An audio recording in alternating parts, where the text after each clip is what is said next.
Hello out there, everybody who's on Facebook right now. It's Angie with Heart Wellness Coaching, and I am on today for Thankful Thursday. I wanted to talk a little bit about what I'm thankful for and maybe inspire you all just a little bit, because what I'm thankful for is connection, and we all really need connection. It is so important to our human health. If you are catching me live, please say hello so I can say hi. And if you're watching the replay, please type in replay in the comments so I can say hi to you a bit later. And I'd just love to know who I'm connecting with. So again, it's Thankful Thursday, and I want to share that I am so very thankful for my connections in this world and in this life at this time and in the past and in the future. Everyone who I have connected with in the past who has somehow shaped my life, I am very thankful for, whether or not they are still in my life. And I'm very thankful for the connections that I currently have. Hi Peggy. My life is just so rich and so complete because of the people that are in it. And I just want to thank you, if you are one of those people watching. I am thankful for you. I am thankful for the blessing that you are to me.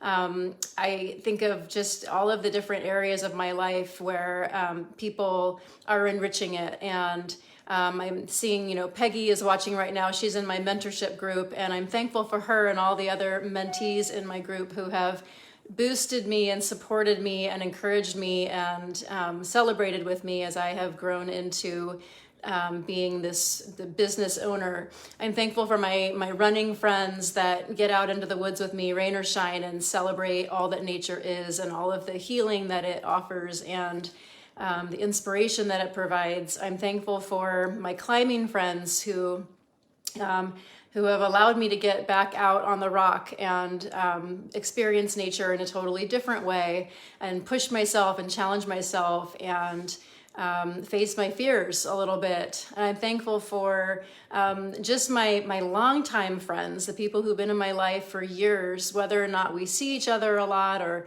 share a lot of common, day-to-day interests. They are still very near and dear to me. So I am so thankful for all of those connections. My family, I would not be anywhere without my family. I love them to the moon and back, and they mean the world to me. So this is my main reason for posting, is just to be able to say thank you to each and every one of you who have made a difference in my life. And I want to encourage you, if you don't feel a real strong sense of connection, this is so important for your health. And I encourage you to do something about it. We can do something about it. We can create connections for ourselves.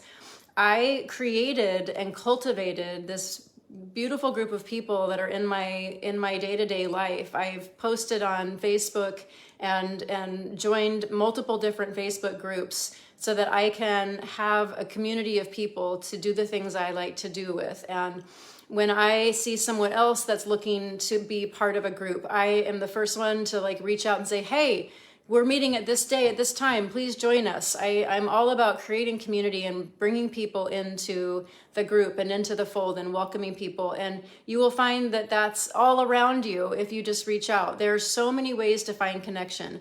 There's meetup groups, there's thousands of different Facebook groups. Whatever your interest is, you can find a group. And if you are an introvert and maybe it's, the idea of going out and putting yourself into a situation that's totally new and you don't know anyone, maybe that's a little much, but you can join something online. You can just reach out and try to find one person to connect with and get to know that one person first. Maybe there's a Facebook group and you can just connect with one person over virtual coffee or in-person coffee, and it doesn't feel so overwhelming. But there's so much importance to being connected. So there's actually a lot of science now to say that being socially isolated increases your mortality more than high blood pressure, smoking, or obesity. So social isolation is a very big problem for our health, especially for our older folks. So when you're connected, when you have people in your life that you feel supported by. We have less anxiety and depression, higher levels of self-esteem and empathy, increased increased ability to trust other people and be in intimate relationships, increased levels of happiness and quality of life, reduced rates of dementia and cognitive decline in older folks. We are wired to love. We are wired to belong. That's how we are meant to be. We as humans, we are pack animals. We're meant to be in community. We get further together. We accomplish more together. So we need to do what we can to cultivate community around us. So why do people not do it? What are the reasons for not doing this? And I think a lot of times it's fear and insecurity. We have this deep fear of rejection. We have a fear of being judged. And I was so much like that when I was younger. I was so worried about what people thought of me. I was so worried about rejection. I was so worried I wouldn't fit into a group. I just always felt less than. And I think it's part of this mentorship group that I've been in that's helped me really rise out of that and to become this totally different person who I just own my space in the world and I'm unapologetic for it. And I read the book, The Courage to be Disliked. I really encourage that book. I can't find it. I was going to have it and hold it up. But The Courage to be Disliked is a fantastic book about letting go of your concern of what people think about you. It's not your task to control what someone thinks about you. You have to let go of it. And as long as you are being the best person you can be in the world and you are acting out of integrity, then it just shouldn't matter what anyone thinks of you. That's about them. It's their task to decide what they think of you. And when you can be in community and you can contribute to community and feel a sense of contribution, that's what matters. That's where you get your value, is being in community and having something to offer. A friendship and a community is a two-way street, and you get just as much value from having something to offer as you get from what others are offering you. So I say quit giving away your freedom by caring too much what people think. That's huge. I have finally, at the age of 50, figured it out. and it feels so good. It feels so good to go into a social situation with confidence and with curiosity and with optimism and openness.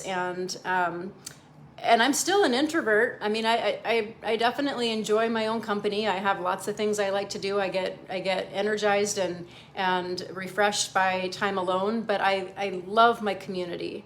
And I would be very sad if I didn't have it. I need it. I need my friends. I need my community. But I definitely am still, I think, more of an introverted person. So, one of the things I learned in that book, also with not carrying the burden and the task of trying to control what people think of you, is also in social situations, especially new ones, instead of thinking of people hierarchically, think of everybody in more of a parallel. I think it's very easy to go into a situation, like for me, going into a running group, a new running group, and thinking, oh, they're all going to be faster, they're going to be stronger and fitter, and they're not going to want to hang with me. I'm not good enough for them. Or a climbing group, instead of going in that way, I just think everybody's, we're all equal. Sure, someone might have a better skill level because they've been climbing longer. They might be faster runner because they've been running longer, but that doesn't make them a better person than me, nor does it make me a better person than someone who's just starting running and is slower than me, or someone that's just starting climbing and doesn't have my level of skill. We're all equal, and we can go into situations and recognize that just because someone might have a skill level that's more than you, or they've been doing something longer, they're not better. They're not a better person. We can still relate to them as equal human beings. And so that was a really helpful thing for me to keep in mind. So that's what I have. Get out there and find connection. If you have to, sometimes you just have to make it for yourself. Find like-minded people. Find people with similar interests. find groups that you can go into and know that you're going to have shared commonalities, because that just makes it a lot easier. And if you do that, if you take action because of this post, I would love for you to share. Share who you connected with, or what you did to find some community, or maybe you reached out to an old friend and reconnected. But I would love to know if you did something, if you took some action because of this. And again, I want to thank all of you who are in my life and who have enriched my life in so many ways. Thank you. I love you. And I hope you all have a wonderful rest of your day. Bye-bye.